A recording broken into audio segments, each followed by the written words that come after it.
సురేంద్రుడుండే పరమేశ్వరుడుండే దినేంద్రుడుండే కాక అతుల బల ప్రభావయుతుడు అన్యుడు కాడు.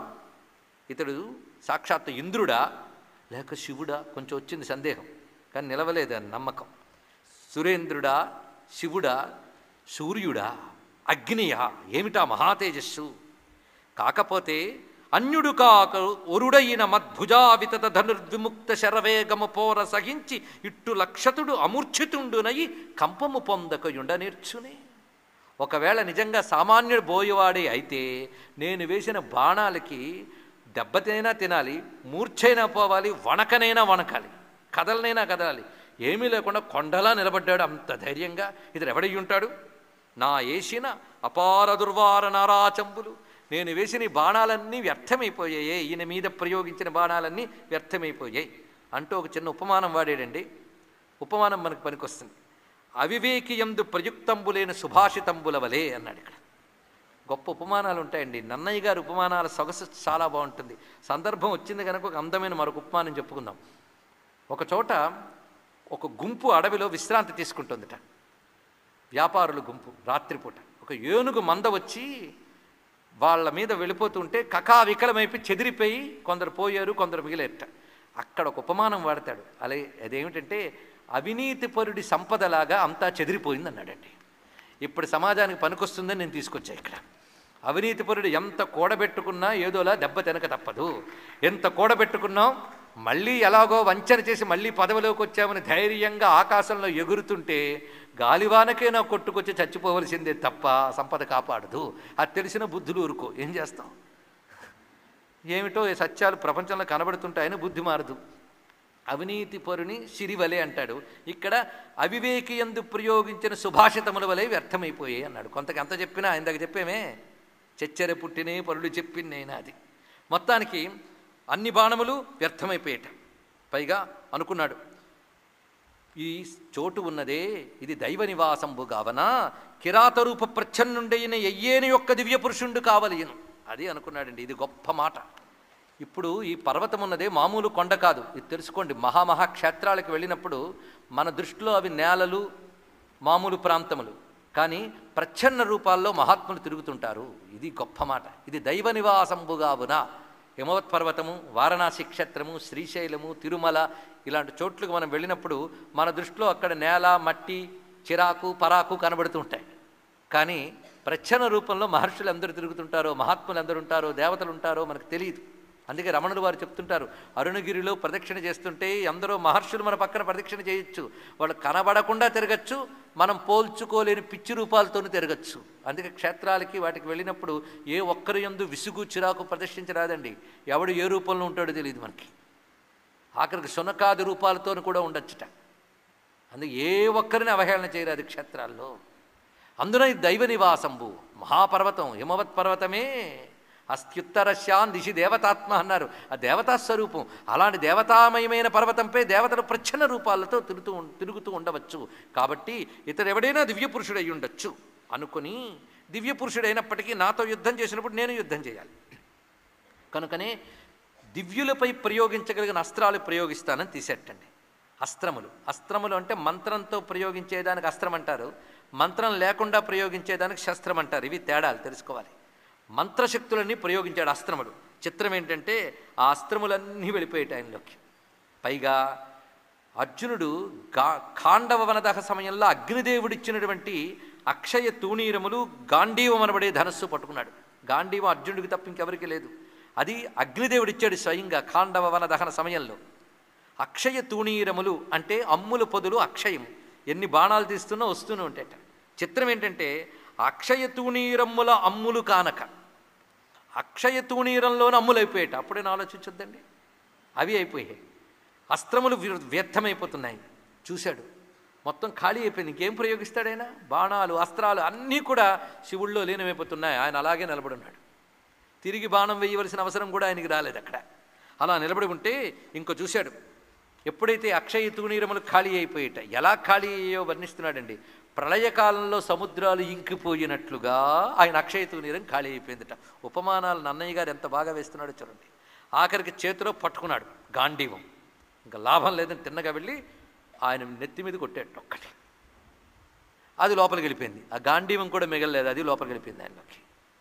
ఆశ్చర్యపోతున్నాడు. గాంధీవం కనిపించకుండా పోయింది, అక్షయ తూనీరములు వెళ్ళిపోయి, అస్త్రములు వెళ్ళిపోయాయి. ఇంకా ఆశ్చర్యపోయాడు. ఇంకా ఇప్పుడు సిద్ధం. చేతికి అందిన వృక్షములు రాళ్ళు విసిరేట్టండి. చూడండి యుద్ధం ఎలా జరుగుతుందో. ఆ శివుడు అన్నీ భరిస్తున్నాడు. తప్పెవరిది? రాళ్లతో కొట్టేయడిని అర్జునుని తిడతారా? నిన్నెవడి మాయా రూపంతో రమ్మన్నాడని ఆయన అంటారు. మొత్తానికి అదియు వృథయైన పార్థుడు వదలక వృక్షముల రాలవైచెను రణదుర్మధు వనచరు నవియల్లం తదంగముల నడగే అద్భుతంబుగనంతన్. ఆ వేసిన రాళ్ళు వృక్షాలు కూడా ఆయనలోనే లేనమైపోయేట. మొత్తం అలా నిలబడున్నాడు. ఇంకిప్పుడు మిగిలింది ముష్టి యుద్ధం, కుస్తీ పట్లు. మల్ల యుద్ధము, ముష్టి యుద్ధము. ముష్టి యుద్ధం అంటే పిడికిటి పట్లు, మల్ల యుద్ధం అంటే కుస్తీ పట్లు. ఈ రెండు చేసేటండి. వాటిలో కూడా దిట్టే అర్జునుడు. హరుపెనగి పట్టుకుని భీకర బలుడర్జునుడు ముష్టిఘాతంబుల సంగరమొనరించెను వనచరవరులాతని శౌర్య గౌరవము పొగడిరి. ఇక్కడ చూడండి, ఇక్కడ కొట్టుకుంటున్నారు ఇద్దరు. ఎలాగో కుస్తీ పట్టుట. శివుడు కూడా కుస్తీ పట్లు పడుతున్నాడు. పైనుంచి దేవతలు ఋషులు చూస్తున్నారు అదృశ్య రూపాలతో. వాళ్ళ కళ్ళ నీళ్ళు వస్తున్నాయండి. ఏ పరమాత్మ పాదముల గోళ్ళు కూడా చూడలేమో, ఏ పరమాత్మ దర్శనము దుర్లభమో అలాంటి పరమాత్మ శరీరం అర్జునుడి శరీరానికి తగులుతోంది. ఎంత ప్రీతితో కావచ్చు, యుద్ధంతో కావచ్చు, కానీ శివశరీర స్పర్శ దర్శనమే అసాధ్యమే, స్పర్శ కూడా దొరుకుతుందంటే అర్జునుడు ఎంత భాగ్యవంతుడండి. ఒక్కొక్కప్పుడు స్వామి యొక్క కుస్తీ పొట్టులోకి వెళ్ళిపోయినప్పుడు ఆలింగన భాగ్యం లభిస్తుంది. గుద్దుతూ ఉన్నప్పుడు ఆ పిడికిటి పొట్లు ఇవన్నీ చూస్తుంటే అర్జునుని భాగ్యానికి ఆ చూస్తున్న వాళ్ళందరికీ కళ్ళ నీళ్ళు వస్తున్నాయట. ఆనంద బాష్పములు జాలుబారుతున్నాయి. అప్పుడు తన దివ్యగాత్రమున అర్జును గాత్ర నిపీడ చేస శూలధరుండు. తన దివ్యగాత్రమున, ఆ మాట వేయడంలోనే శివుని శరీరం సామాన్యమా? ఏ రూపం ధరించినా అది అప్రాకృత దివ్యమంగళ విగ్రహం. పరమేశ్వరుని రూపములకి మన రూపాలకి చాలా తేడా ఉందిట. మన పాంచభౌతిక వికార దేహములు కర్మజనిత దేహములు, ఈశ్వరుని దేహములు లీలాజనితం. తన ఇచ్ఛతో తను స్వీకరిస్తాడు. అవి తేజోమయము, సచ్చిదానందమయము. అది పైగా ఎప్పుడూ ఉంటాయట ఆ రూపాలు. అందుకే ఎప్పుడైనా ధ్యానించవచ్చు. అర్జునుడి దగ్గరకు వచ్చిన రూపం ఇప్పుడు ధ్యానించిన అందరికీ కూడా ఆ రూపమే రక్షిస్తుంది. అందుకే సర్వే నిత్యాః శాశ్వతాశ్చ దేహాః తస్య పరాత్మనః హానోపాదాన రహితాః నైవ ప్రకృతిజా క్వచిత్ పరమానంద సందోహాః జ్ఞానమాత్రాశ్చ కేవలాః అని శివపురాణం వర్ణిస్తున్నది. శివుని శరీరములు పరమానంద సందోహములు, శాశ్వతములు, సచ్చిదానంద ఘనములు, జ్ఞానానంద విగ్రహం. అది అలాంటి దివ్య విగ్రహం యొక్క స్పర్శ, ఆ తేజస్సు యొక్క స్పర్శ అర్జునుల్లో ప్రవేశిస్తుంది. ఆఖరికి శివుడు ఒక్క గుద్దెట్టండి. గుద్దిన వెంటనే కింద పడిపెట్టా. అర్జునుడు కళ్ళు తిరిగి కొంతసేపటికి తేరుకొని చూశాడు. ఇక్కడ మనకి మూలంలోకి ప్రవేశిస్తే ఒక అద్భుతం కనబడుతుందండి. ఇది ఎందుచేతనో నన్నయ్య గారు మనకి ఇవ్వలేదు, కానీ మూలంలో ప్రవేశిద్దాం. ఆ రమ్యమైన మూల శ్లోకంలో కనబడుతున్న భావం ఏంటంటే, ఎప్పుడైతే ఈ విధంగా యుద్ధం సాగుతున్నదో కింద పడిపోయినటువంటి వాడు ఒక్కసారి లేచి నిలబడి తాను పూజించిన పార్థివ లింగాన్ని దగ్గరికి వెళ్ళేటండి. ఇక్కడ ఆ పార్థివ లింగానికి తాను అప్పుడే బిల్వదళాలు పువ్వులు అన్నీ పెట్టి పూజ చేశాడు ఇందాకే. అవన్నీ ఉన్నటువంటి స్వామి దగ్గరికి వెళ్ళి అక్కడ తట్టలో కొన్ని బిల్వాలు కొన్ని పువ్వులు ఉన్నాయట.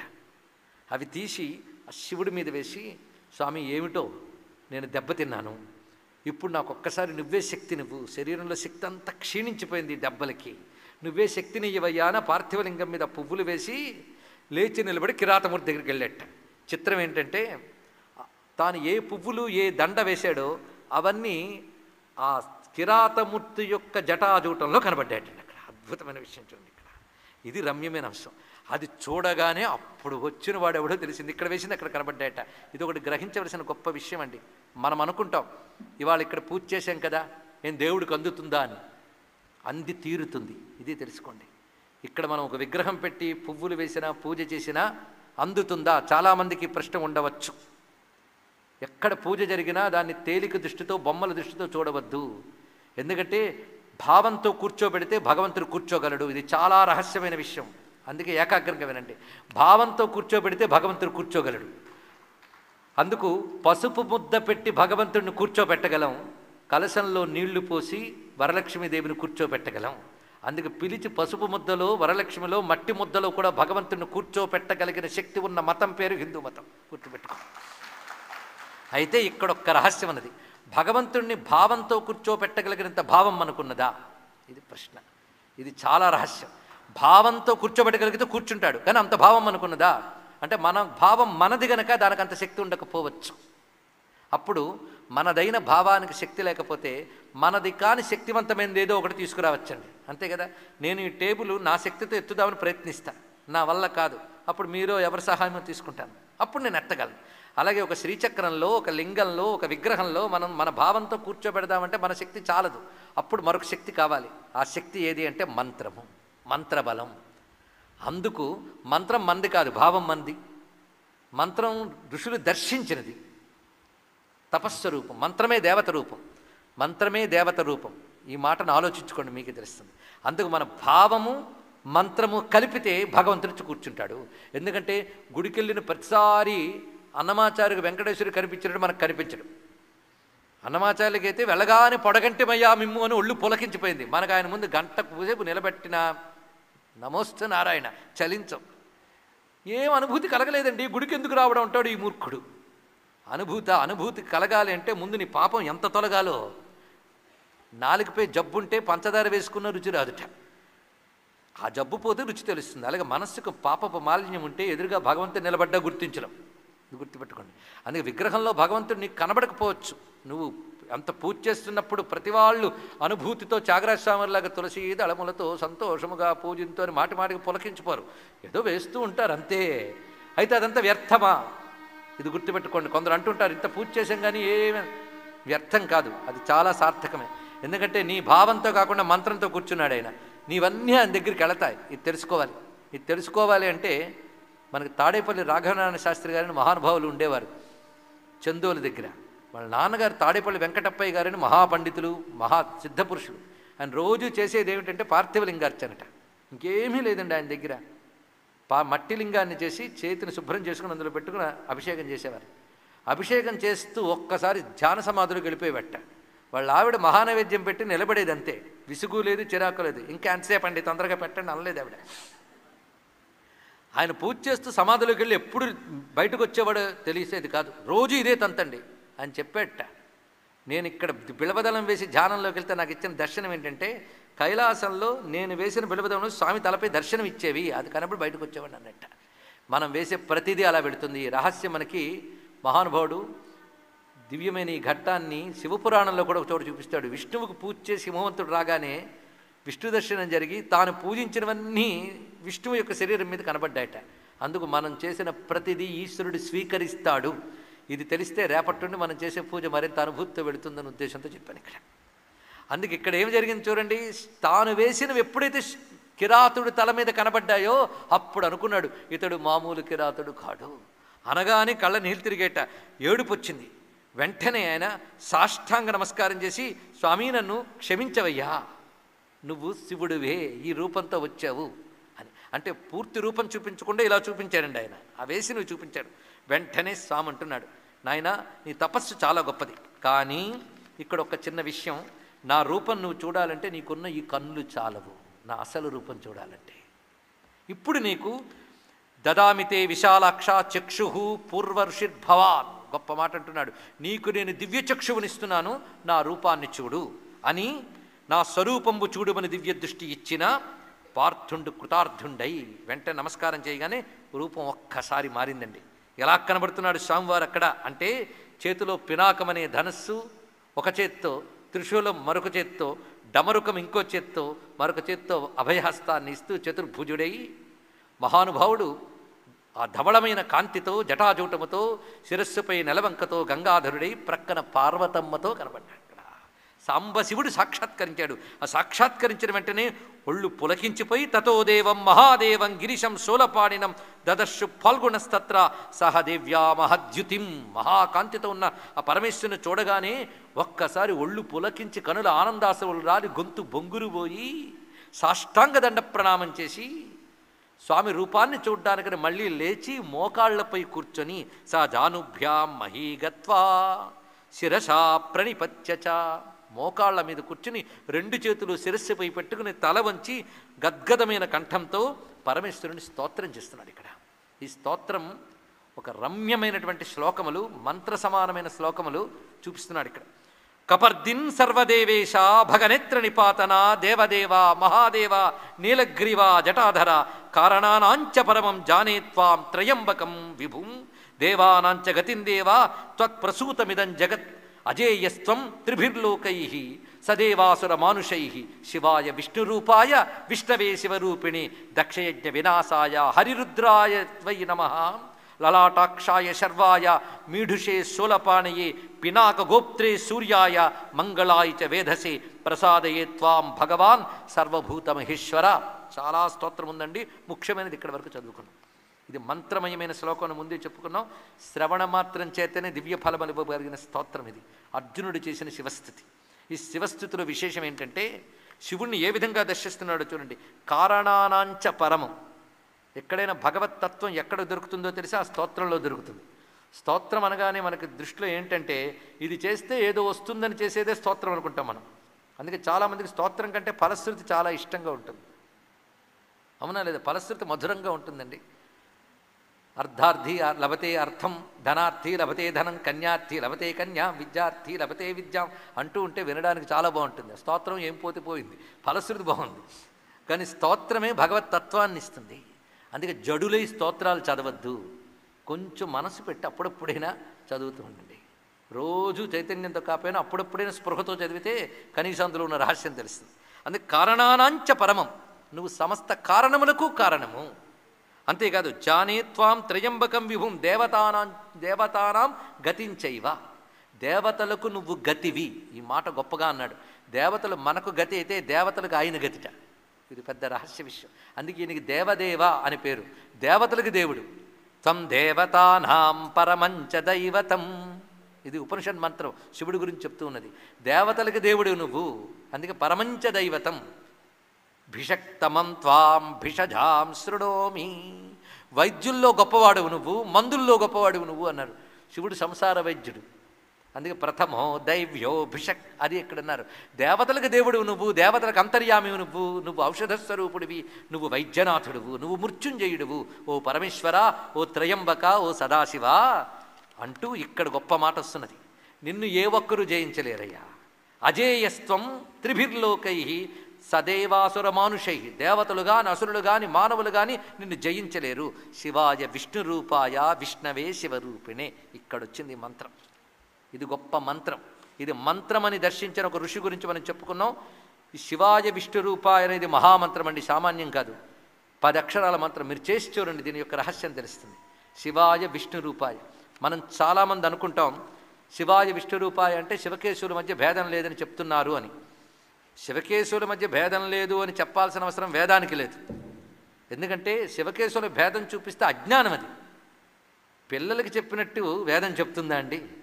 పిల్లలు అజ్ఞానంతో పిచ్చి మాట్లాడుతూ ఉంటే దానికి వేదం దిగాల. అందుకు శివకేశవుల మధ్య భేదం లేదని చెప్పడమే కాదు అర్థం శివాజీ విష్ణు రూపాయ అంటే. దీనికి చాలా గొప్ప పరమార్థం ఉన్నది. దానిలో అనేక అంతరార్థాలు ఉన్నాయి. శివాజీ విష్ణు రూపాయ అనేది సామాన్య మంత్రం కాదది. అయితే అది నేను ఈరోజు చెప్పను. ఇవాళ విన్నారు కదా, రేపు పొద్దున జపం చేసి వస్తే మీరందరూ రేపు సాయంత్రం దాని అర్థం చెప్తా. లేకపోతేనా ఆవలింతలు వస్తాయి.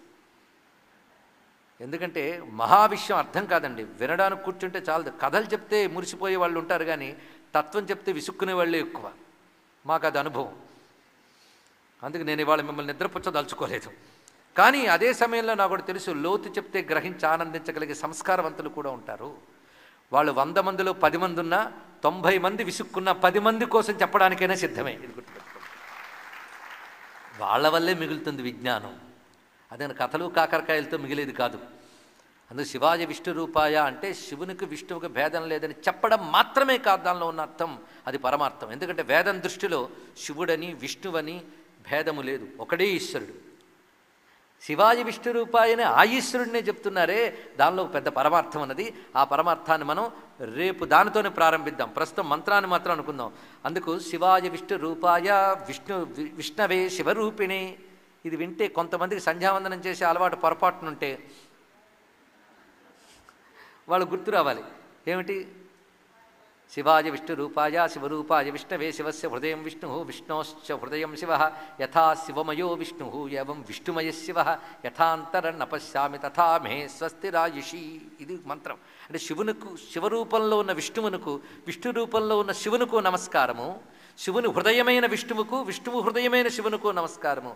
వీరిరువురి మధ్య భేదము చూపించనంత వరకే నాకు శుభము ఆయువు ఉండుగాక. నేను తెలుగులోనే చెప్పాను కదా, వీరు ఇరువురి నడుమ భేదము చూపించనంత వరకే నాకు శుభము ఆయువు ఉండుగాక. ఒకవేళ భేదం చూపిస్తే ఆయుష్ తగ్గిపోతుంది, శుభం పోతుంది. ఇది దీని యొక్క ఇది ఎందులోది అంటే వెంటనే భేద దృష్టి కలవాళ్ళకి శ్లోకం చూపించండి ఏమంటారో తెలుసా? అది లేదండి, అది ప్రక్షిప్తం అంటాడు వాడు. అంటే వాడికి నచ్చనవన్నీ ప్రక్షిప్తాలే. ఇది ఎక్కడుంది అంటే యజుర్వేద సంబంధమైన స్కందోపనిషత్తులోని మంత్రం ఇది. శివాయ విష్ణురూపాయ శివరూపాయ విష్ణవే, అక్కడిది ఆ మంత్రం. ఈ మంత్రం అక్కడిది. ఈ మంత్రం ఉపాసిస్తే ఎంత గొప్ప ఫలితం వస్తుంది. భక్తజనంబు వైదిక ధ్యాయత కిచ్చమెచ్చు పరతత్వం అక్కడ ఆవిష్కరించాడు ఈ మంత్ర ద్రష్ట ఒకడు. ఆ మంత్ర విశేషం రేపు చెప్పుకుందాం అనుకున్నాం కనుక ఇప్పుడు కథలోకి వెళ్ళిపోదాం. ఈ భవ్యమైన దీంట్లో చెప్తున్నటువంటి విషయం ఏంటంటే హరిరుద్రాయవై నమః. ఏమి మాట అండి ఇది! హరిరుద్రాయవై నమః. హరిరూపుడైన రుద్రుడు, రుద్రరూపుడైన హరి. ఆ పదం హరి అంటే ఎవరు? దీనికి ఇంత ఇద్దరు ముగ్గురు చెప్తే అలాగా అందరూ చెప్పాలి కదా. హరి అంటే ఎవరు? హరుడంటే గుడి మారిందే తప్ప పని మారలేదండి. గుడి మారింది, గుడి మారింది, అంతేగాని పని మాత్రం మారలేదు. ఇద్దరు దొంగలే. హరులంటే హరించువారు హరులు. అయ్యా హరిస్తే ఎలా అండి అంటే హరిస్తేనే మంచిదండి. దుఃఖం హరించాలి, పాపం హరించాలి. మనది కాకుండా మన దగ్గర పేరుకుపోయిన చెత్తనంతా తొలగిస్తే మనమేమిటో తెలిసిపోతుంది. ఇది తెలుసుకోండి ఇక్కడ. అందుకే అన్నీ హరింపజేసే హరికి హరునికి నమస్కారాలు. హరిరుద్రాయవై నమః. ఈ మంత్రానికి మూలం ఏంటో తెలుసా? నమో భగవతే రుద్రాయ విష్ణవే మృత్యుర్మే పాహి. వినుంటారు మీరు. నమో భగవతే రుద్రాయ విష్ణవే అక్కడే చెప్పాడు వేదంలోది. వేదం హృదయం ఇక్కడ.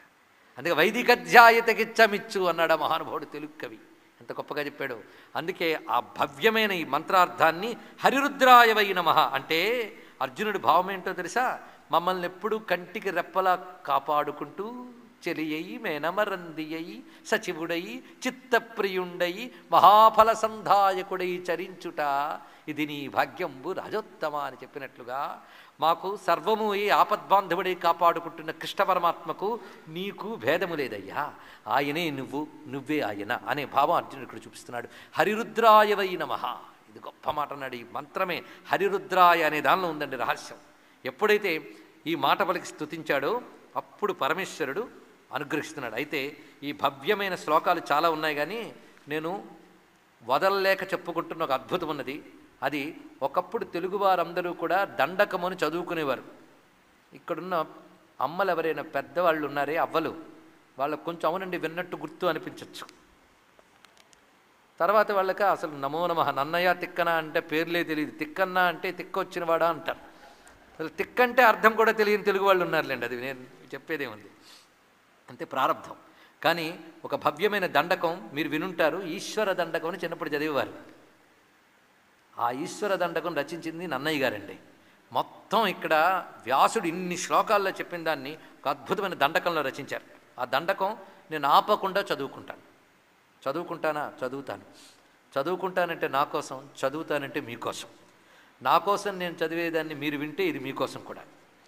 శ్రీకంఠ లోకేశ లోకోద్భవ స్థాన సంహారకారీ పురారీ మురారి ప్రియా చంద్రధారి మహేంద్రాది బృందారకానంద సందోగ సంధాయి పుణ్యస్వరూప విరూపక్ష దక్షాధ్వర ధ్వంసక దేవా నీదైన తత్వంబు భేదించి బుద్ధి ప్రదానంబు కర్మంబు విజ్ఞానమధ్యాత్మయోగంబు సర్వక్రియాకారణం వంచు నానా ప్రకారంబులన్ బుద్ధిమంతుల్ విచారించి చున్నిన్ను భావింతురీశాన సర్వేశ్వర శర్వ సర్వజ్ఞ సర్వాత్మక నిర్వికల్ప ప్రభావ భవానీపతి నీవు లోకత్రయీ నర్తన వర్తనంబున్మహీవాయు కర్మగ్ని సోమార్కతోయంబులం చేసి కావించి సంసార చక్ర క్రియాయంత్రవాగుండవైత ఆదిదేవా మహాదేవ నిత్యంబునత్యంత యోగ స్థితి నిర్మల జ్ఞాన దీప ప్రభాజాల విధ్వస్త నిస్సార సంసార మాయా మహాంధకారుల్ జితక్రోధరాగాది దోషుల్ యతాత్ముల్ యతీంద్రుల్ భవత్పాద పంకేరుక ధ్యాన డిండీరధారానుభూతిన్ సదా తృప్తులై నిత్యులైరవ్యయా భవ్యసేవ్యా భవా భర్గ భట్టారక భార్గవాగస్య కుత్సాదినానా మునిస్తోత్ర దత్తావధానాం లలాటే క్షణోగ్రాగ్ని భస్మీకృతానంగ భస్మానులిప్తంగ గంగాధర నీ ప్రసాదంబునన్ సర్వగిర్వాణ గంధర్వులున్ సిద్ధ సజ్జోరగేంద్రాసురేంద్రాదులున్ శాశ్వతైశ్వర్య సంప్రాప్తులైరి ఈశ్వర విశ్వకర్త సురాభ్యర్చ్యత నాకు అభ్యర్థింపుల్ ప్రసాదింపు కారుణ్యమూర్తి త్రిలోకైకనాథ నమస్తే నమస్తే నమస్తే నమ. ఈ దండకానికి వ్యాఖ్యానించుకుంటే 3 రోజులు సరిపోతుంది కొంతమేరకు. అంత అద్భుతమైన దండకం అండి, సామాన్యం కాదు. శివతత్వం అంతా ఒక దగ్గర పెట్టాడు. ఓ పరమేశ్వర, నిన్ను అధ్యాత్మ మార్గంలో విచారించే వాళ్ళు మాత్రమే తెలుసుకోగలరు. అధ్యాత్మ మార్గము అంటే బహిర్ముఖత్వాన్ని విడిచిపెట్టి అంతర్ముఖులై ఆత్మవిచారణ చేసేవాళ్ళు మాత్రమే తెలుసుకోగలరు. అది శివతత్వం అంటే. అంతర్ముఖ సమారాధ్య బహిర్ముఖ సుదర్లభ. అంత తేలిక కాదండి శివతత్వం. అంతర్ముఖులైన వారు మాత్రమే గ్రహించగలరు. నువ్వే ఈ పంచభూతాల్లో ప్రవేశించి యో రుద్రో విశ్వాభువనా వివేశ తస్మై రుద్రాయ నమో అస్తు వేదమంత్రం ఇది. యో రుద్రో అగ్నౌ అప్సు య ఓషధీషు యో రుద్రో విశ్వాభువనా వివేశ తస్మై రుద్రాయ నమో అస్తు. ఏ రుద్రుడు పంచభూతాల్లో ప్రవేశించి జగత్తుకి చేతనత్వం కలిగిస్తున్నాడో ఆ రుద్రునికి నమస్కారము. నిత్యంబు యోగస్థితిని, యోగములో ఉన్నటువంటి వారు నిర్మలమైన నిశ్చలమైన జ్ఞానదీపం అనేది వెలిగించుకోగలిగితే ఆ దీపపు కాంతిలో నిన్ను చూడగలరయ్యా. ఆ యతీంద్రులు చూడగలరు. రాగద్వేషాది దోషాలు లేని వారు మాత్రమే నిన్ను దర్శించగలరు. ఎంత గొప్ప మాట అండి. అటువంటి శుద్ధమైన హృదయాలకి దర్శనమిచ్చే శుద్ధ తత్వానుభూతి స్వరూపుడు నువ్వు. అలాంటి నిన్ను భవ్యమైన ధ్యానంలో దర్శిస్తూ తృప్తులవుతూ ఉంటారు యోగులు. అలాంటి ఓ స్వామి, నీ అనుగ్రహం చేతనే గంధర్వులు దేవతలు అందరూ వారి వారి శక్తులను పొంది లోకాల్ని నడపగలుగుతున్నారు. త్రిలోకైకనాథ నమస్తే నమస్తే నమః అని స్తుతించి కృతాంజలి అయి అంటున్నాడు స్వామివారితో. ఎరుకని ఎరుగక నీకు. తెలుగులో మాత్రమే ఉన్న అందమండి పద్యం. ఎరుకని ఎరుగక నీకున్ మరకువనెదిరితిని దీని మరపుము నన్నున్ కరకంఠా క్షమియింపుము నెరినెవ్వరికెరుగనగుని నీ చరితంబుల్. ఎరుక అంటే బోయివాడు ఒక అర్థము, ఎరుక అంటే తెలియుట అని ఒక అర్థం. 2 అర్థాలు ఉన్నాయని వాళ్ళు తెలిసింది మనకి. ఒకప్పుడు అందరికీ తెలిసి మాట. నువ్వు ఎరుకవ అని ఎరుగకుండా అంటే బోయవాడివని బోయవాడిగా వచ్చిన నువ్వు శివుడివని ఎరుగకుండా నేను పొరపాటును నిన్ను కొట్టేనయ్యా, నా దోషాన్ని క్షమించు అంటే నువ్వు కొట్టలేదయ్యా, నేను కొట్టించుకున్నాను అన్నాడు ఆయన. ఎందుకంటే ఆయన ఇష్టంగా కొట్టించుకున్నాడు ఒక్కొక్కటి భలే భలే అని. కొంతమంది చిన్నపిల్లల చేత కొట్టించుకుంటూ ఉంటే ఒళ్ళు నొప్పులు అని తగ్గుతూ ఉంటాయి వాళ్ళకి. అలా శుభ్రంగా కొట్టించుకున్నట్ట మహానుభావుడు అని మందహాసం చేసి నిన్ను అనుగ్రహించడానికే ఇలా చేశానని వాని చెయ్యి పట్టుకుని, ఎంత ప్రేమ చూడండి, చెయ్యి పట్టుకుని దగ్గరికి తీసి ఒంటికి ఆలింగనం చేసుకుని ధనంజయ అంటున్నట్ట. నీ చేసిన వ్యతిక్రమంబు క్షమించితి, నువ్వు చేసిన దాన్ని క్షమించంలే. అతిమానుషంబైన నీ పరాక్రమంబునకు మెచ్చితి, నువ్వు చూపించిన పరాక్రమంలో మానుషాతీతమైన శక్తి నేను గమనించుకుంటూ వచ్చాను. చాలా సంతోషం. నువ్వు సామాన్యుడు కావయ్యా, లేకపోతే నేను పట్టుకుని దగ్గరికి తెచ్చుకుంటానా? నువ్వు పూర్వజన్మలో నారాయణ అంశతో పుట్టిన ఋషివి, నరుడవు నువ్వు. ఆయన నారాయణుడు. లోకరక్షణ కోసం మీరిద్దరూ మీరు జన్మించారు, మీరు తప్పకుండా విజయం సాధిస్తారు అని చెప్తూ ఇదిగో నీ గాంధీవం, ఇదిగో నీ అమ్ముల పొదులు, ఇదిగో నీ అస్త్రములు అని ఇచ్చేసెట్టాడు మొత్తం కూడా. అప్పుడు నమస్కరించాడు ఈయన. తిరిగి వస్తూ ఆయన ఎప్పుడైతే అంతర్ధానమయ్యాడో అర్జునుడు తిరిగి వస్తూ ఉంటే ఇంద్రుడు కనబడ్డట. రావయ్యా స్వర్గలోకానికి అన్నట్ట. కొన్నాళ్ళు ఉందువు కానీ, ఎందుకంటే నారాయణ తేజస్సువైనా నా వల్ల కలిగావు నువ్వు కనుక నా పుత్రుడివి, నాతో పాటు నువ్వు స్వర్గలోకంలో కొంతకాలం ఉందువు కానీ అన్నట్ట. ఏం ఇన్నాళ్ళు పిలవలేదు అర్జునుడు, ఇప్పుడే పిలిచాడు చూడండి. ఇక్కడ ఉందండి అసలు రహస్యం, అది పట్టుకోవాలి. ఏమిటంటే అర్జునుడికి స్వర్గంలోకి ప్రవేశించగలిగే శక్తి చాలదు. ఎందుకంటే ఈ శరీరానికి ఈ భూమి మీదే, ఇది గుర్తుపెట్టుకోండి, ఈ శరీరం ఈ భూమి మీదే తిరగగలదు. దీంతో స్వర్గానికి కానీ యమలోకానికి కానీ రెండిటికి వెళ్ళలేం. అంతే కదండి. దేనిలో ఉండే జీవి అందులోనే, దానికి తగ్గ శరీరమే నిర్మాణం అవుతుంది, ఇంకోటి కాదు. నీటిలో తిరిగే జంతువుకి బయటకు వస్తే ప్రాణం విలవెల్లాడిపోతుంది.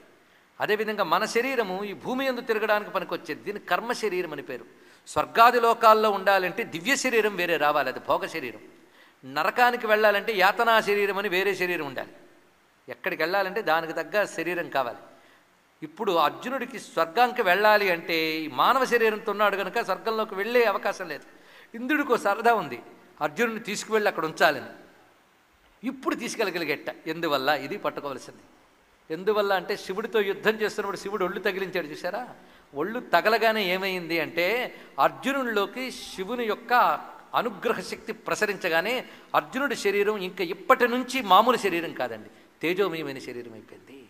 అది రహస్యం అండి. అందువల్లనే వెళ్ళగలిగాడు. అంటే ఇప్పుడు మనకు తెలిసింది అర్జునుడు ఎందుకు కొట్టాడు, అర్జునుడి చేత ఎందుకు కొట్టించుకున్నాడో తెలిసింది. ఆ కుస్తీ పట్ల వల్ల ఏమవుతుంది అంటే స్వామి యొక్క శక్తి అంతా లోపల ప్రవేశించిందట. పైగా గాంధీవము ధనుర్బాణాలు అన్నీ లాగేసుకున్నాడు లోపలికి, లాగి మళ్ళీ తిరిగి ఇచ్చాడు. అంటే ఇది ఎలాంటిదంటే అవన్నీ తీసుకుని ఛార్జ్ చేసి ఇచ్చాడు. ఇది దీని యొక్క అర్థం. ఆయనలోకి ఎప్పుడైతే ప్రవేశించాయో నువ్వు కొట్టబోయేది సామాన్యులను కాదయ్యా, పరశురాముడి దగ్గర దివ్యాస్త్రముడు తెచ్చుకున్న భీష్మ పితామహుడు ఒకవైపు ఉన్నాడు, అపారమైన తపశ్శక్తి సంపన్నులైన ద్రోణుడు, అశ్వత్థామ, కృపాచార్యులు, వీళ్ళు సామాన్యులు కారు. వీళ్ళు అందరు వీరులు ఒకెత్తండి. భీష్మ, ద్రోణ, అశ్వత్థామ, కృపాచార్యులు నలుగురు ఒకెత్తు. వీళ్ళే పెద్ద భయంకరమైన తేజస్వరూపులు. వాళ్ళని ఎదుర్కొనలేరు ఎవరు. వాళ్ళకున్న తపశ్శక్తి అమేయం. అలాంటి వాళ్ళని ఎదుర్కోవాలి అంటే నా శక్తి నీలో ప్రవేశించాలి. ఇది శివుడు చేసినది. అందుకు ఆ గాంధీవము అగ్నిదేవుడు ఇస్తే ఇవ్వచ్చుగాక, కానీ నా శక్తి లేకపోతే మీరు సాధించలేవయ్యా అని లోపలికి తీసుకుని వాటికి తిరిగి శివశక్తిని కలిపి బయటికి ఇచ్చేట ఆయన. దానిని స్వీకరించాడు అర్జునుడు. అందుకే కొంతకాలం వెళ్ళి స్వర్గంలో ఉండి ఇంద్రుడికి అసుర సంహారానికి సహాయపడ్డాడు అర్జునుడు. చూడండి అర్జున శక్తి అంటే ఏమిటో. నివాత కవచులు అనబడే అసుర సంహారం చేసేట. ఈ విధంగా అర్జునుని అనుగ్రహించినటువంటి పరమేశ్వర స్వరూపం ఆది కిరాతమూర్తికి నమస్కారం చేసుకుని రేపటి రోజున మనం ఇక్కడ శివాయ విష్ణురూపాయతో ప్రారంభించుకుని మరికొన్ని పర్వాల్లో శివుడు ఎవరెవరిని ఎలా అనుగ్రహించాడు, కృష్ణ పరమాత్మ శివుడిని ఎలా మనకు చూపిస్తున్నాడో చూద్దాం. కృష్ణుడు మనకు గురువు, అవునా లేదా? కృష్ణం వందే జగద్గురు. ఆయన గురువై మనకు శివతత్వం చెప్తున్నాడు. రేపటి రోజున మనం పరిశీలిద్దాం. శ్రీ విష్ణురూపాయ నమః శివాయ. స్వస్తి. స్వస్తి ప్రజాభ్య పరిపాలయంతాం న్యాయేన మార్గేణ మహిం మహిషాః. గోబ్రాహ్మణేభ్యः శుభమస్తు నిత్యం. లోకాः సమస్తాः సుఖినో భవంతు. కాలే వర్షతు పర్జన్యः పృథివీ సస్యశాలిని. దేశోऽयं క్షోభరహితో బ్రాహ్మణాः సంతు నిర్భయాः. అపుత్రాः పుత్రిణः సంతు పుత్రిణः సంతు పౌత్రిణः. అధనాः సధనాः సంతు జీవంతు శరదాం శతం. మంగళం కోసలేంద్రాయ మహనీయ గుణాత్మనే చక్రవర్తి తనూజాయ సార్వభౌమాయ మంగళం. వేద వేదాంత వేద్యాయ మేఘశ్యామలమూర్తయే పుంసాం మోహనరూపాయ పుణ్యశ్లోకాయ మంగళం. నమః శివాయ సాంబాయ శాంతాయ పరమాత్మనే మృత్యుంజయాయ రుద్రాయ మహాదేవాయ మంగళం. మహాదేవాయ మంగళం. ఉమాకాంతాయ కాంతాయ కామితార్థప్రదాయినే శ్రీగిరీశాయ దేవాయ మల్లినాథాయ మంగళం. సాంబదేవాయ మంగళం. విశ్వనాథాయ మంగళం. శ్రీమద్రమారమణ గోవిందో హరి గోవింద. నమః పార్వతీపతయే. హర హర మహాదేవ.